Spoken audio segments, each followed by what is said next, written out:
দুই পরিবারের সম্মতিতে বিয়ে ঠিক করা আছে, এমত অবস্থায় মেয়ের সাথে কথা বলা যাবে কিনা? খুব দরকারি একটা প্রশ্ন। আমাদের দেশে বিয়ের আগে অনেক সময় দেখা যায় একটা নাম দিছে এঙ্গেজমেন্ট, আসেনি আপনাদের এলাকায়? বিয়ের আগে আংটি পরায় রাখে, অথবা আংটিও পরায় না, শুধু মুখে মুখে কথা পাকাপাকি হয়, ঠিক আছে আমরা তাহলে বিয়ে পড়াবো, করবো 6 মাস পরে, 2 বছর পরে, 1 বছর পরে।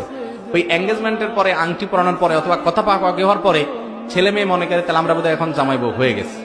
এবার সারাদিন ইটিস পিটিস আলাপ সালাপ বেহুদা করতে থাকে স্বামী স্ত্রী সুলভ। টাটকা হারাম, জায়েজ নেই।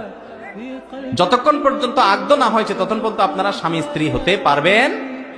এতই যখন ইচ্ছা তাহলে আগদটা করাই ফেলান। আবার ঝুলা রাখবেন কেন? এঙ্গেজমেন্ট আবার কি? এঙ্গেজমেন্ট জিনিসটা কি? ইসলামে কোনো এঙ্গেজমেন্ট ফ্যাঙ্গেজমেন্ট নাই। আগদ হয়ে গেছে, বিয়ে হয়েছে, আগদ হয় নাই, বিয়ে নেই, শেষ।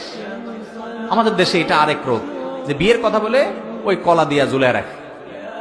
আংটি একটা পড়ায় দিছে, এই মেয়ের আর কোথাও বিয়ে দিতে পারবেন না, আমরা দখল করে নিছি। তো দখলই যখন করছো ভাই, আগদ পড়ায় দাও, ছেলে মেয়ে দূরে থাকবে, এখন থাকুক, সমস্যা নেই, পরে উঠাউঠি করিও।